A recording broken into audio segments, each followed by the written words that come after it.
అమర్ అదే పనిగా చిలిపిగా ప్రేమగా బాగిని చూస్తూ ఉంటాడు. అలాగే ఆట పట్టిస్తుంటాడు. కానీ బాగికి ఏదో డౌట్ వస్తుంది. ఇంకా మళ్ళీ తన గతం గుర్తు చేయడం ఎందుకులే, మళ్ళీ ఇబ్బంది పడని చెప్పి అనుకుంటూ ఇంకా షట్ బటన్ కొడుతూ ఉంటుంది. అమర్ పదే పదే బాగిని అలాగే చూస్తూ ఉంటాడు. తనతో గడిపిన ప్రతి క్షణాన్ని గుర్తు తెచ్చుకుంటూ ఉంటారు. బాగి ఇంకా అలాగే చూసి వెంటనే కొడుకు దగ్గరికి వస్తుంది. అదొక్కడం అయిపోక ఇంకా దారం తన నోటి తెలిసినోడుది. ఇంకా అమర్ అలాగే బాగిని ప్రేమగా చూస్తూ ఉంటాడు. ఇంకా దగ్గరికి వస్తూ ఉంటాడు. తను తెలియకుండానే అలాగే తను చిలిపిగా ప్రేమగా చూస్తుంటాడు. బాగి కూడా గమనిస్తూ ఉంటుంది. బాగి చూసి చాలా ఇబ్బంది పడుతుంది. ఇంకా ఏం మాట్లాడలేక దారం తెంచేసి అయిపోయింది అని ఇంకా సూది పెట్టేస్తుంది. చాలా థ్యాంక్స్ బాగి అమర్ అంటూ, నువ్వే లేకపోతే నేను ఏమైపోయాను, ప్రతి క్షణం ప్రతిరోజు నా తోడుగా ఉన్నావు. నువ్వు లేని లైఫ్ నేను ఊహించుకోలేకపోతానా, ఎప్పటికీ నువ్వు నాతో ఇలాగే ఉండాలి అని అమర్ అనగానే సార్ అని చెప్పి బాగి తడపడుతూ, కానీ అమర్ ఇంకా ఏం మాట్లాడలేకపోతూ ఉంటాడు. ఏంటి సార్ మీకు గతం గుర్తు రాలేదా అంటూ మళ్ళీ బాగి ఇంకేం తడబడుతూ ఉంటుంది. ఏంటి ఏమన్నా అని చెప్పి అమర్ ఏం లేదు సార్ అంటే, మీరు ఏమైపోయారని చెప్పేసి నేను లేకపోతే మీరు ఊహించుకోవాలంటున్నారేంటి లైఫ్ని అని బాగి అనగానే బాగిని ఇలా గుర్తించాను అనుకుంటూ, ఓ ఏంటి అదా, నిజమే కదా, నువ్వు లేకపోతే గతం మర్చిపోయిన నేను ఈ ఇల్లు పిల్లలు ఏమైపోయారు, ఒక కేర్ టేకర్ అయినా మా అందరిని బాగా చూసుకుంటున్నావు కదా, నువ్వు గ్రేట్ మిస్ అమ్మా, నీకు హ్యాట్స్ ఆఫ్. అమర్ అనగానే బాగి డౌట్ వస్తుంది. ఇప్పుడు దాకేమో బాగి అని ప్రేమగా మాట్లాడారు, మళ్ళీ ఇంట్లోనే మళ్ళీ మిస్ అమ్మంటారేంటి, నాతో ఆడుకుంటున్నారా లేక నిజంగా గుర్తులేదా అని బాగి అనుకుంటూ ఉంటుంది. అవును ఇందాకేంటి సీరియస్ గా చెప్పాలని చెప్పి వచ్చావు ఏంటి అమర్ అనగానే, సీరియస్ మ్యాటర్ అని బాగి అనగానే, సరే సీరియస్ అని చెప్పు అని అమర్ అనగానే, మీరు సీరియస్ గా వినండి, మీరు బుజ్జమ్మని మిషన్ కి తీసుకెళ్ళడం నాకు అసలు నచ్చలేదు అని బాగి అనగానే, ఎందుకు నచ్చలేదు అమర్ అంటూ ఉంటాడు. నాకు చేయడం అలా నచ్చలేదు, ఇదిగో ఇంకెప్పుడు చేయొద్దు, మీ డ్యూటీ మీరు చూసుకోండి, మీ రిస్క్ లో పిల్లలు లాగద్దు అని బాగి అనగానే, ఎందుకన్నా అమర్ అంటూ ఉంటాడు. నిన్న బుజ్జంకి ఏమన్నా అయ్యి ఉంటే అని బాగి అని, ఏం కాలేదు అంటే బుజ్జం వల్ల మిషన్ సక్సెస్ అయింది అని అమర్ అనగానే, ఏమైనా జరుగుంటే అని బాగి అనగానే, ఆ బుజ్జం కూడా జరిగింది, నీకేంటంట, నువ్వేం టెన్షన్ పడుతున్నావు, బుజ్జం నీకేం కాదు కదా, అయినా బుజ్జం నువ్వు జస్ట్ కేర్ టేకర్వి అంతే కదా, అంతే మించి అసలు వాళ్ళకి నీకు ఏ రిలేషన్ లేదు కానీ అమర్ అన్న మాటలకి, ఇంకా కేర్ టేకర్ కాబట్టి పిల్లల్ని కేర్ గా చూసుకోని చెప్పి అనుకుంటున్నాను అని బాగి అనగానే, ఆయన వాళ్ళని కేర్ గా చూసుకోవడానికి ఫాదర్ నేనున్నాను, నువ్వెందుకు రియాక్ట్ అవుతున్నావు అమర్ అనగానే, అంటే ఏంటి కేర్ టేకర్ అంటే పిల్లల హక్కు అధికారం ఏం లేదా, ఏ వాళ్ళ గురించి బాయ్స్గా నేను బాధపడకూడదా, ఓకే ఓకే ఇక్కడ జస్ట్ నేను కేర్ టేకర్ ఉంటానులే అని చెప్పి బాగి అరుచుకుంటూ వెళ్ళిపోతుంది. అది చూసి ఇంకా అమర్ నవ్వుకుంటూ ఉంటాడు. నా బాగికి ముక్కు మీద కోపం ఉందిగా, ఆ కోపం చూస్తుంటే నాకు ముచ్చటగా ఉంటుంది, సరే అని చెప్పి ఇంకా అమర్ అలాగే బాగి అన్న మాట గుర్తించుకొని నవ్వుకుంటూ ఉంటాడు. అక్కడేమో యాదవ్ చాలా కోపం వస్తుంది. అంటే బాగిని అమర్సాన్ని చూస్తుంటే వీళ్ళు తొందరలోనే కలిసిపోయి ఉన్నారుగా అని చెప్పి యాదవ్ అనుకుంటూ అప్పుడే కిందకు వస్తుంది. ఇంకా పిల్లలు నలుగురు కలిసి అదే పని కథలు చెప్పుకుంటూ నవ్వుకుంటూ మాట్లాడుకుంటూ ఉంటారు. ఒకసారి యాదవ్ వచ్చి పిల్లని చూస్తూ ఉంటుంది. అదే పనిగా అంజుని గమనిస్తుంది. ఇంకా చాలా కోపం వస్తూ ఉంటుంది. ఇంకా అంజు వేసిన జోక్కి నలుగురు కలిసి అదే పనికి పక్క పక్క నవ్వుకుంటూ ఉంటారు. అబ్బా నేను చెప్పింది చూసి ఫస్ట్ టైం మీకు నచ్చింది అని అంజు అంటూ ఉంటుంది.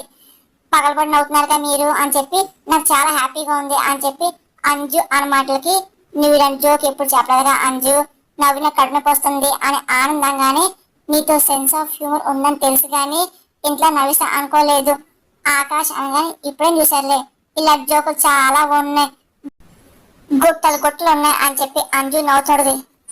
ఈ ప్రచండ వచ్చిన పనేంటి, చేస్తున్న పనేంటి, ఇంట్లో ఏడిపించమంటే అందరు నవ్విస్తున్నాడు ఏంటి, ఈ విషయాన్ని వెంటనే వెళ్ళి మనోడు చెప్పాలి అని చెప్పి యాదవ్ అనుకుంటూ వెళ్తూ ఉంటుంది.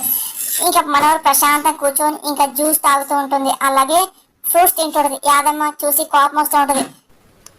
అసలు నేను చూసి నవ్వాలో ఏడవాలో జాలిపడాలో కోపాలు అర్థం కావట్లేదు మనోహరి, అయినా నిన్ను అని ఏం లాభం లే, కొన్ని బతుకులు అంతేలే, అలాంటి వాళ్ళు తలరాత్రులు ఎప్పటికీ మారవు అని యాదమ్మంగానే, చంప నువ్వు నిన్ను తిట్టుకోవడం ఎందుకు, కావు నువ్వు తినుతావు ఎవడొద్దన్నాడు అని మనోరంగానే, అవును మనకి ఇదే పని, మన బతుకి ఒక ప్రేమ పెళ్ళ ఓ పగ ప్రతీకారమా, ఏదో పుట్టాం కాబట్టి ఎలాగోలా బతికేయాలి అంతేనా అని యాదమ్మ అనగానే, అసలు నీ గొడవ ఏంటి చంప, అసలు ఏంటి అలా మాట్లాడుతున్నావు, నేను నీకేం తక్కువ చేశాను చంప అని మనోహరంగా నేను నా గురించి ఏం మాట్లాడలా, నీ గురించి చెప్తున్నా తెలివి తక్కువ మనోహరి అని యాదమ్మ మన మాటలకి ఏ చంప అని చెప్పి మనోహరి చాలా కోపంగా లెగిస్తుంది.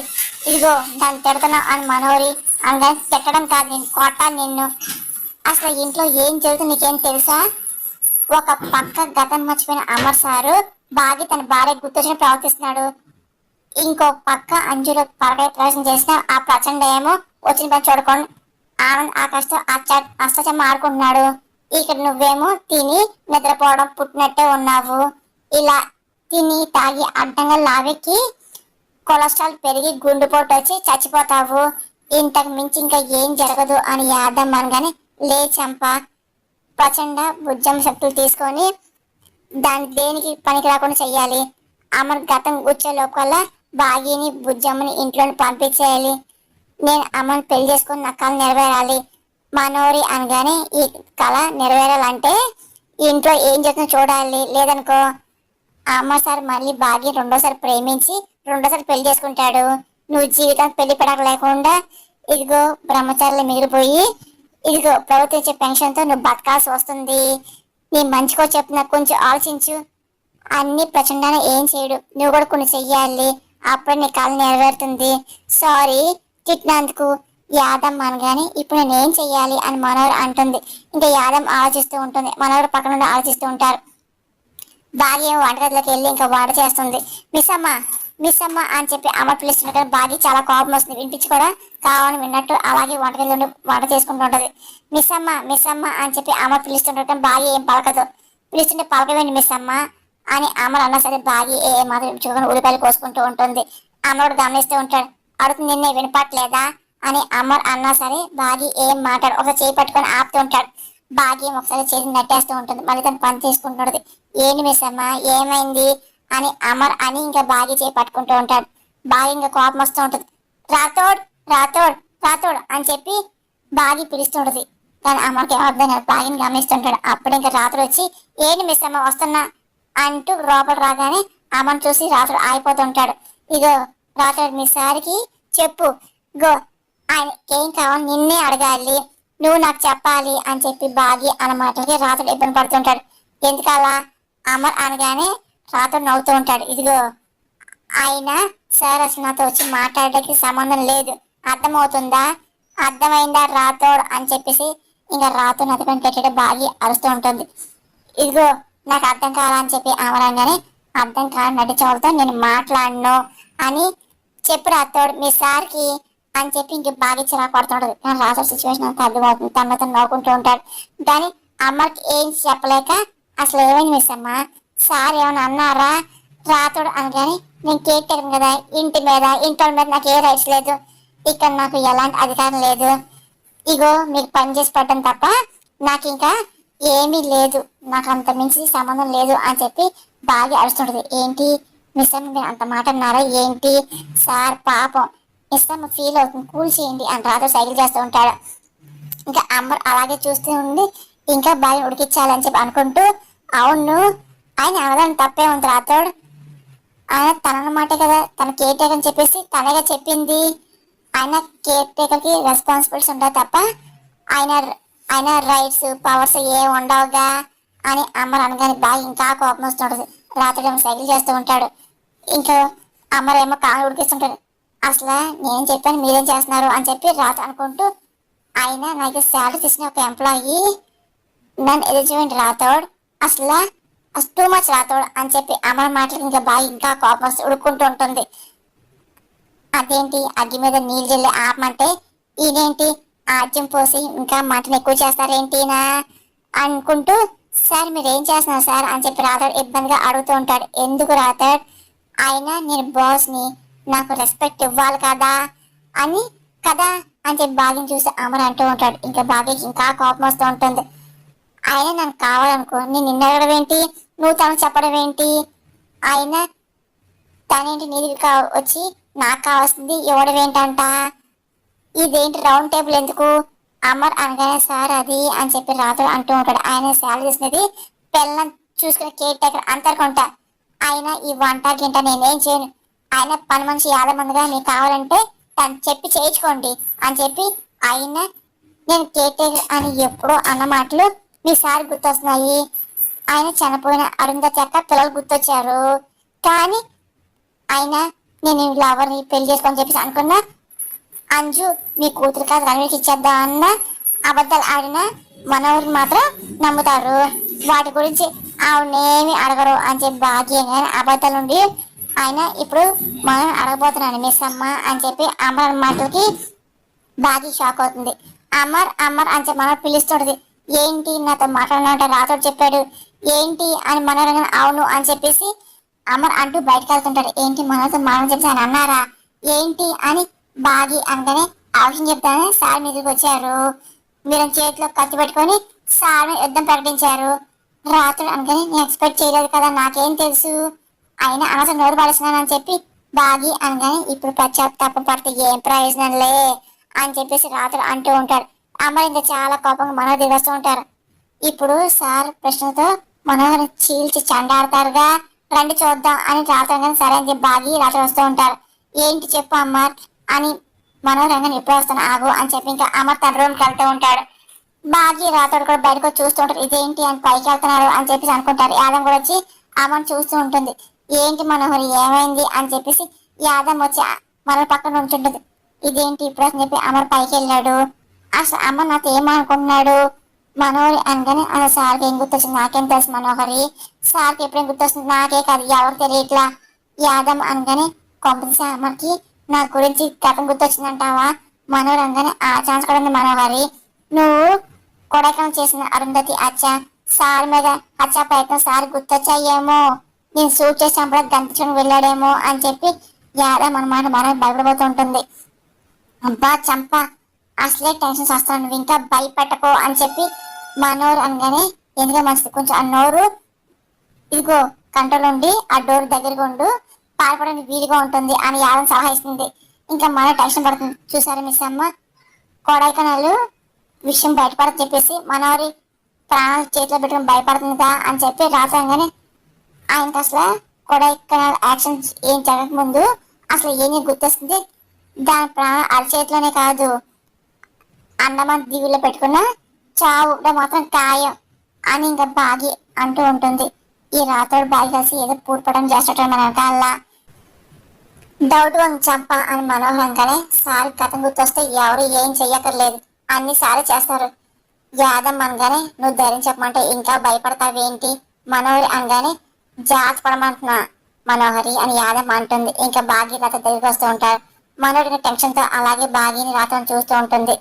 అప్పుడే ఇంకా చాలా కోపంగా అమర్ గన్ తీసుకుని వస్తూ ఉంటాడు. ఇంకా మనోడు ఒక్కసారిగా అమ్మని చూసి భయపడిపోతూ ఉంటుంది. ఇదేంటి గన్ తీసుకొస్తున్నారని చెప్పేసి అలాగే చూస్తూ ఉంటుంది. ఇంకా బాగీకి రాతోడికి యాదం కూడా అర్థం కాదు. అమర్ గన్ తీసుకుని ఎందుకు వస్తానని చెప్పి టెన్షన్ పడుతూ మనోడు చూసావా సార్ గన్ తీసుకొస్తున్నారు గతం గుర్తొచ్చిందేమో దీన్ని ఏమైనా చేస్తాడేమో అని చెప్పి యాదం అనమాట మనోడు ఇంకా భయపడుతూ అలాగే అమర్ చూస్తాడు. ఇంకా అమర్ మెల్లింగా వచ్చి మనోడి పక్కన నుంచుంటాడు.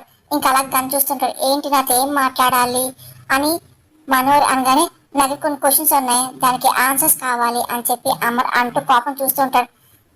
ఆయన నేను 6 సంవత్సరం కోసం కొడైకెనాల్ వెళ్ళాను అక్కడ యాక్సిడెంట్ అయింది గతం మర్చిపోయాను అమర్ అనగానే అవును అప్పుడు నువ్వు మళ్ళీ మామూలు మనిషి అవుతావు అని చెప్పి నేను చాలా టెన్షన్ పడ్డాను భయపడ్డాను అని మనోహరి అనగానే థ్యాంక్స్ ఫర్ యువర్ కేరింగ్ మనోహరి అని అమర్ అంటూ ఇదిగో నాకు ఈ మధ్య అరుంధతి నా భార్య అని చెప్పేసి అంజు ఆనంద్ ఆకాష్ నా కన్న బిడ్డలు అని చెప్పేసి అలాగే 6 చనిపోయిని చెప్పి నాకు గుర్తొచ్చింది కదా అని చెప్పి అమర్ గుర్తొచ్చింటాడు.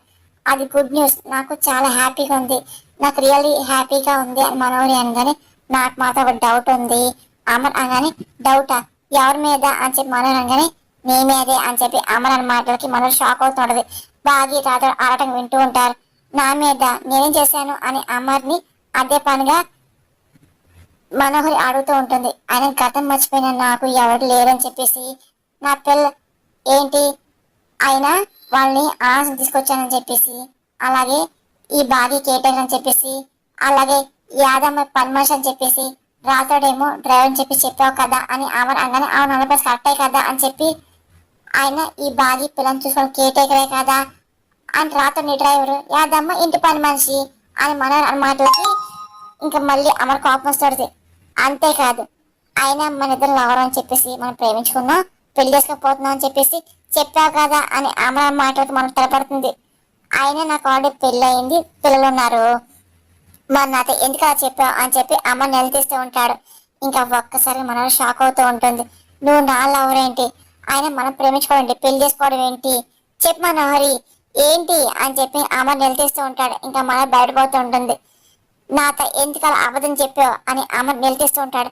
నాకు పెళ్ళయింది, నా భార్య ఆరు చనిపోయింది, అయినా వాళ్ళు నా పిల్లని చెప్పి ఎందుకు నిజం చెప్పలేదు అని చెప్పి అమ్మ నిలదీస్తూ ఉంటాడు. ఇంకా మనోహర్ భయపడిపోతుంది. అలా అడగాలి సార్ అని చెప్పి ఇంకా రాతడు అనుకుంటూ ఉంటాడు. ఈ రోజు మనోహర్ పని అయిపోయింది, దాన్ని గంతో షూట్ చేయాలి అని చెప్పి భార్య అనుకూడదు. మనోహర్ చాలా టెన్షన్ పడిపోతుండదు. అదంతా అమర్ గమనిస్తూ ఉంటాడు. సార్ కోపంగా ఉన్నారు మనోహరి, తొందరగా బయటికి వెళ్ళిపోయి దారి చూసుకో అని చెప్పి యాదమ్మ సలహా ఇస్తుంది. నువ్వు నోర్మి అని మనోహరి అంటుంది. మనోహరి అని అమర్ అనగానే ఊ అని చెప్పేసి మనోహర్ అంటూడది. ఆయన నా కూతురు అంజుని రణ్వీర్ కూతురు అని చెప్పేసి వాళ్ళకి అప్ చెప్పాలని ఎందుకు అనుకున్నావు అని చెప్పి అమర్ ఒకదాని తర్వాత అని నిలదీస్తూ ఉంటాడు. ఇంకా మనోహర్ నోటంటే మాటలు షాక్ లో భయంతో అలా చూస్తుంది. రాతడు బాగా నవ్వుకుంటూ ఉంటారు. బాగా అయింది అలా అడగాలి అని చెప్పి ఇద్దరు అనుకుంటూ అదే పనిగా చూస్తూ ఉంటారు.